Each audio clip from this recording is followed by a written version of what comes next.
25% tariffs on Canadian imports hit American shelves on March 4, 2025, and within hours, beer prices jumped 17% across the Midwest. Let's talk about the framework trade deal that was reached between the U.S. and the EU yesterday.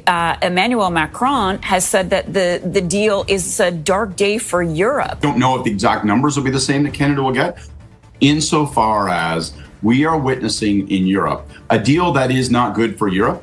That's not a projection or an estimate. That's what happened when President Trump decided to wage economic war on America's closest ally. But here's what nobody saw coming. Canada didn't blink. Instead, Prime Minister Mark Carney did something that sent shockwaves through Washington and Brussels alike. He refused to negotiate. Think about that for a moment. The European Union caved within weeks, signing a deal for 15% tariffs and hundreds of billions in energy purchases. Japan scrambled to increase American imports. Even the UK rushed to the table. But Canada chose to wait. And that waiting game might just be the most brilliant strategic move in modern trade history. The numbers tell a story Washington doesn't want you to hear. Canada supplies 4 million barrels of oil daily to the United States. That's not a partnership. That's dependence. Canadian electricity keeps the lights on from Seattle to Detroit. Canadian aluminum makes American beer cans. Canadian lumber builds American homes. When Trump announced those 25% tariffs, he wasn't just taxing imports. He was taxing the foundation of American manufacturing. This is a very direct attack, Carney stated on March 27th after Trump expanded tariffs to automobiles. We will defend our workers. We will defend our companies. We will defend our country. Those weren't empty words. Within days, Canada announced retaliatory tariffs on $30 billion of American goods, with another $125 billion ready to deploy. The message was clear. If you want a trade war, we're prepared to fight it.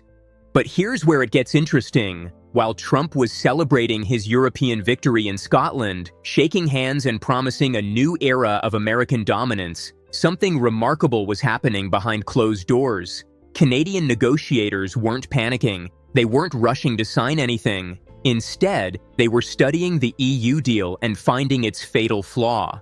Europe had given Trump exactly what he wanted, a flashy agreement he could sell to voters.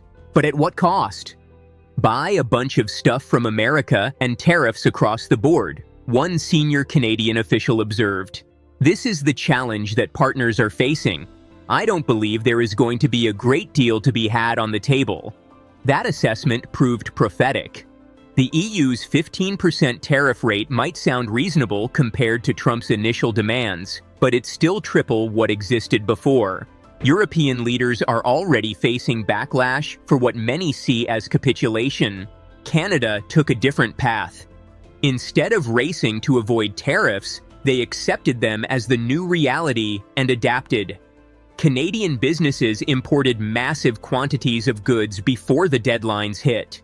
The auto sector, which produces 1.5 million vehicles annually for the American market, began exploring Asian partnerships. Alcoa started redirecting over 100,000 metric tons of Canadian aluminum to European markets. The message from Ottawa was subtle but unmistakable. We don't need you as much as you think we do. The aluminum story alone reveals the chaos Trump's tariffs created. When rates jumped to 25% in March, then doubled to 50% by June, American manufacturers faced a crisis. The U.S. Midwest aluminum premium skyrocketed, but even that wasn't enough to offset the tariff costs.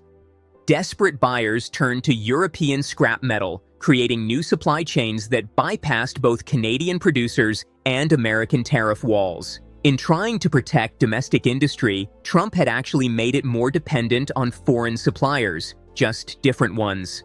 We're engaged in negotiations, Carney explained during one press conference. But the assurance for Canadian business, for Canadians, is we will only sign a deal that's the right deal. That's a good deal for Canada.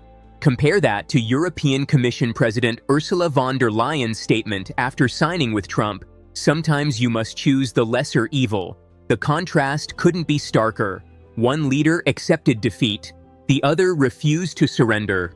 By late July, something fascinating emerged. Despite months of tariffs and trade tensions, Canada's economy hadn't collapsed. GDP dropped by a mere 0.1% in April, with projections showing similar minimal declines through May. The Toronto Stock Exchange actually rose, buoyed by gold and oil prices. Meanwhile, American beer companies were screaming about aluminum costs. Auto manufacturers warned of production cuts, and lumber prices pushed new home construction beyond middle-class reach. Then came the moment that changed everything.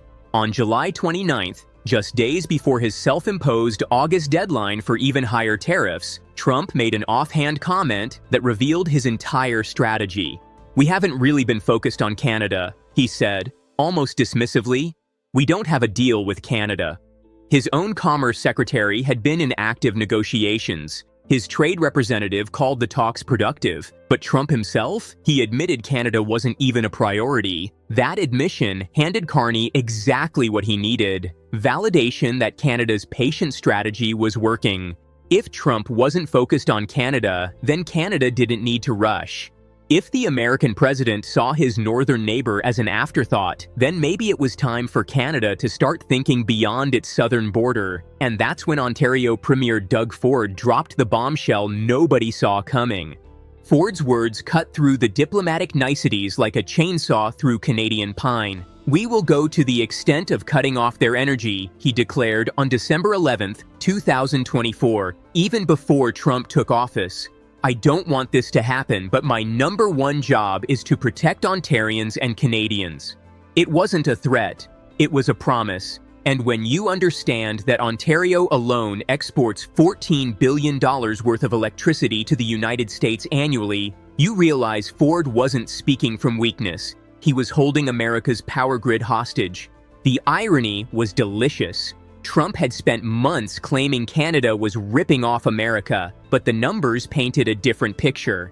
In 2023, the US sold $322 billion worth of goods to Canada while buying $430 billion in return. That's a trade deficit of just over $100 billion. Significant, yes. But here's what Trump never mentioned. 77% of that deficit came from one product: oil.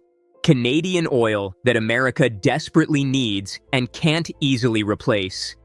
The United States relies on Canada for approximately 60% of its oil imports, noted James Johnson, a trade analyst at the Peterson Institute. You can't simply flip a switch and find alternative suppliers for 4 million barrels per day. The infrastructure alone would take years to build. Johnson wasn't exaggerating. The refineries in the Midwest were specifically designed for heavy Canadian crude. Switching to lighter oil from other sources would require billions in retrofitting costs.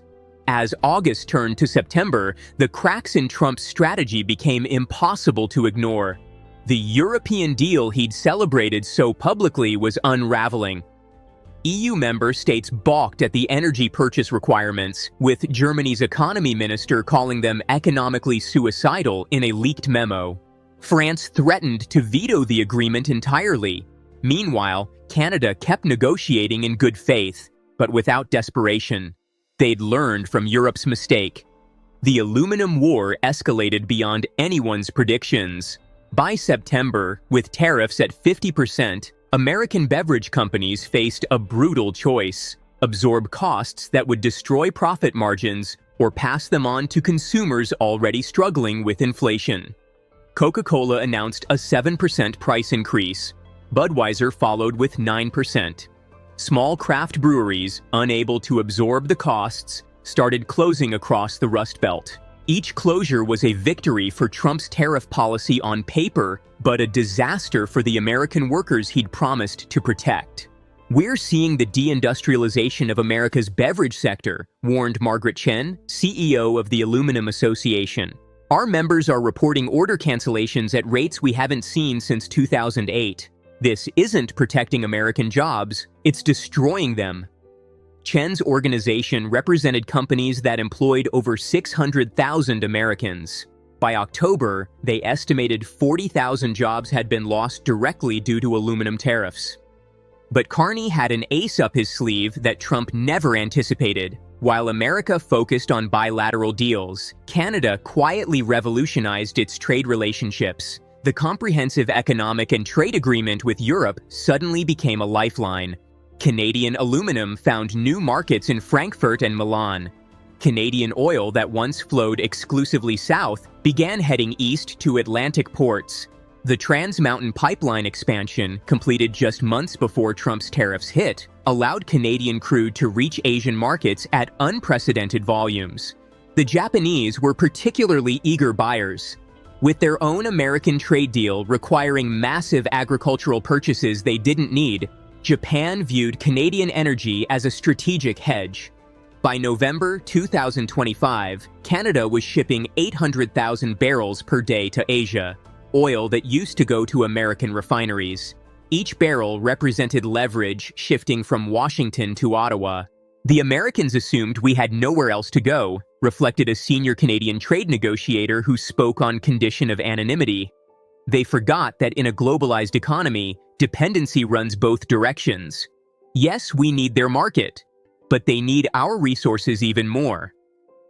This official revealed that Canada had been preparing for Trump's tariffs since 2017, quietly diversifying trade relationships and building infrastructure that reduced American leverage. They call it pink gold. Potash is a vital ingredient for growing food, and Canada has more of it than anywhere else in the world, with the largest reserves and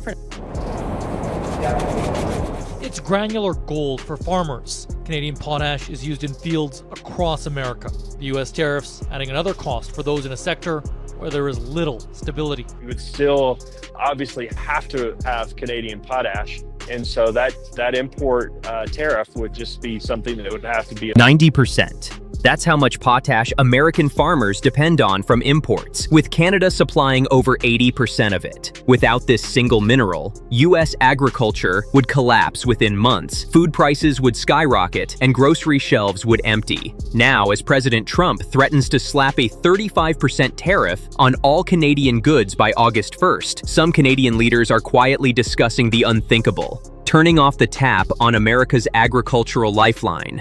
The numbers are staggering. Last year, the United States produced a mere 400,000 metric tons of potash, while consuming 5.3 million tons. That gap, nearly 5 million tons, comes almost entirely from Saskatchewan's vast potash mines. Unlike oil that can be sourced from multiple countries or steel that can be recycled and substituted, potash has no easy replacement. Russia and Belarus, the only other major producers, face sanctions and export restrictions. For American farmers, Canada isn't just a supplier, it's the only reliable option left. Behind closed doors in Ottawa, the mood has shifted. Prime Minister Mark Carney has spent months trying to avoid confrontation, pausing Canada's digital services tax and offering symbolic defense cooperation. But as the August deadline approaches with no deal in sight, pressure is mounting from within his own government.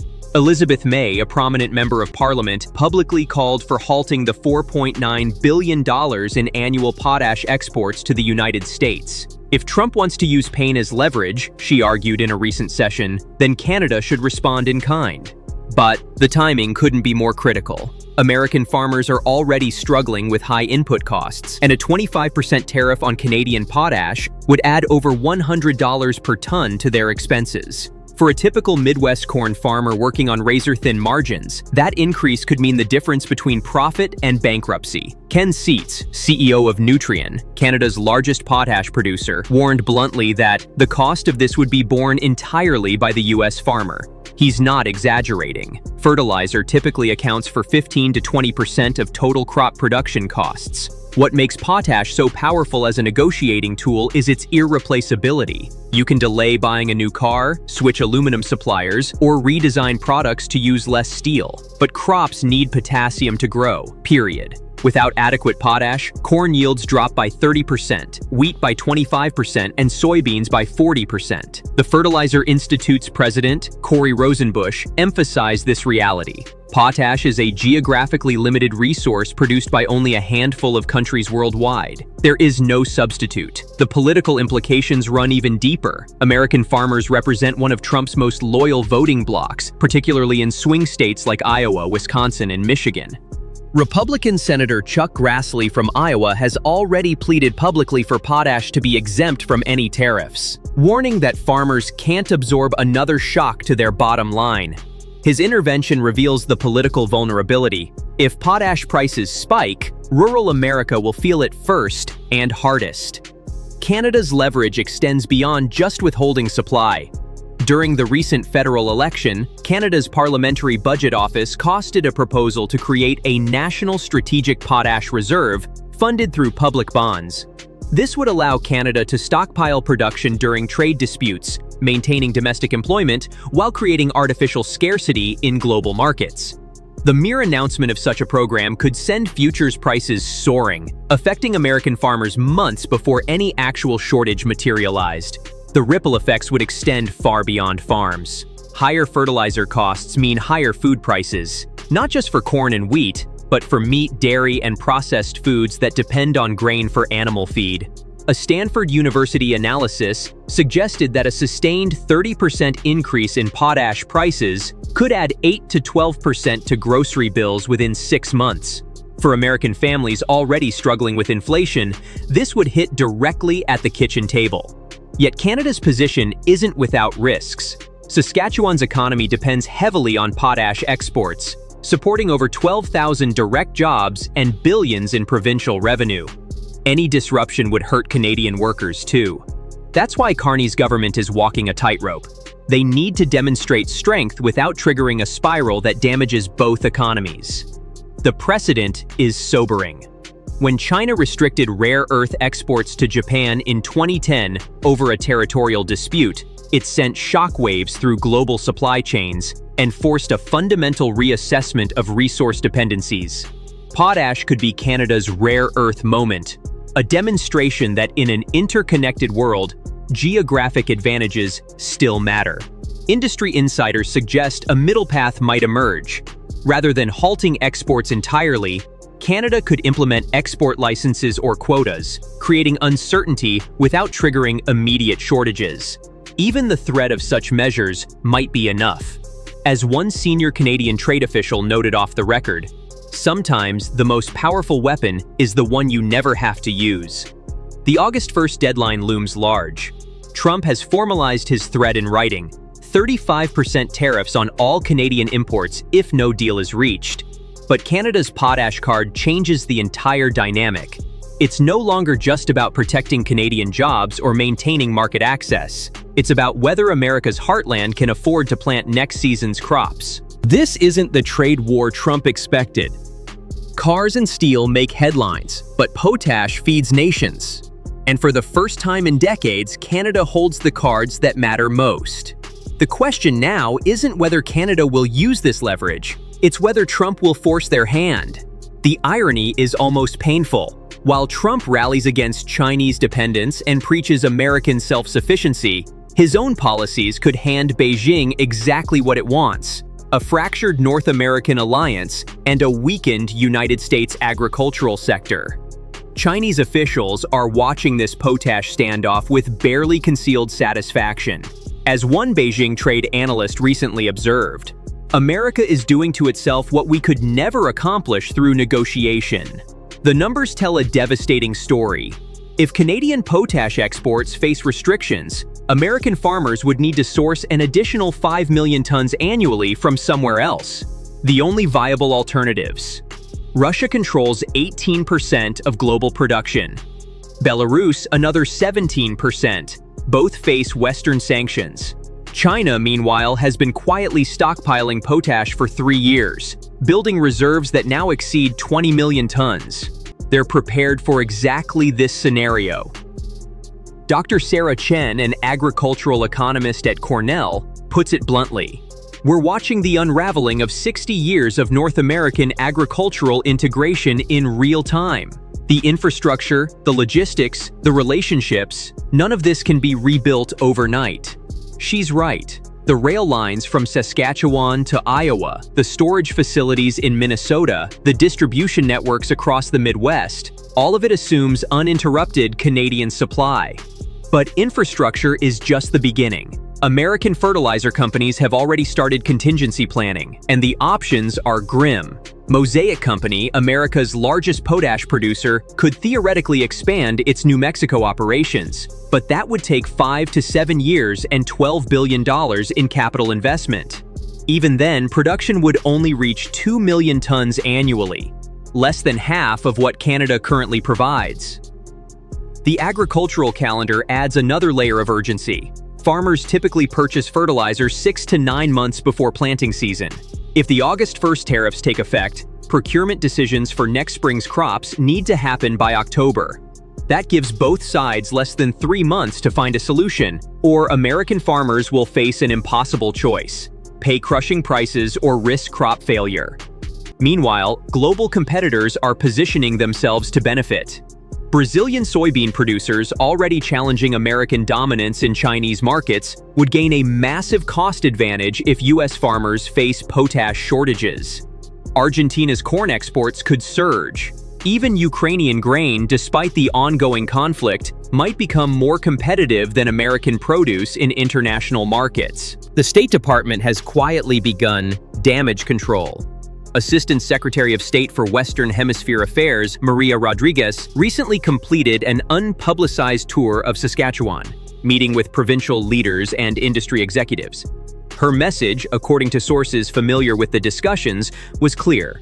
Washington understands the stakes and wants to prevent escalation. But she returned empty-handed, with Canadian officials insisting that any resolution must come from the White House, not state. What's particularly striking is how this crisis exposes the mythology of American resource independence. Politicians love to tout energy independence achieved through fracking, but agriculture tells a different story. Beyond potash, American farming depends on imported phosphate from Morocco, nitrogen from Trinidad, and specialized equipment from Europe. The sector that feeds America is paradoxically one of the most globally dependent. Former U.S. Trade Representative Susan Whitman, now at the Brookings Institution, argues this moment represents a fundamental strategic miscalculation. We spent 2 decades building barriers against China while assuming our continental partners would always be there. That assumption is now being tested, and we're failing the test badly. The financial markets are already pricing in disaster. Potash futures have jumped 42% since Trump's tariff announcement, while agricultural commodity prices show increasing volatility. The Chicago Board of Trade reported that corn futures for December delivery now include a potash premium of roughly $15 per bushel, a cost that will ultimately hit consumers. Inside the Canadian government, strategy sessions run late into the night. Sources describe a 2-track approach. Prepare for retaliation while keeping doors open for face-saving compromises. One proposal gaining traction would see Canada implement a resource security fee on potash exports, not technically an export ban, but a measure that would effectively double prices for American buyers while generating revenue for Canadian farmers affected by U.S. tariffs. The precedent from the 1970s offers a chilling preview. When global potash supplies tightened during the oil crisis, food prices in importing nations rose by an average of 35% within 18 months. Several developing countries experienced food riots. While America's situation isn't that dire yet, the trajectory is concerning.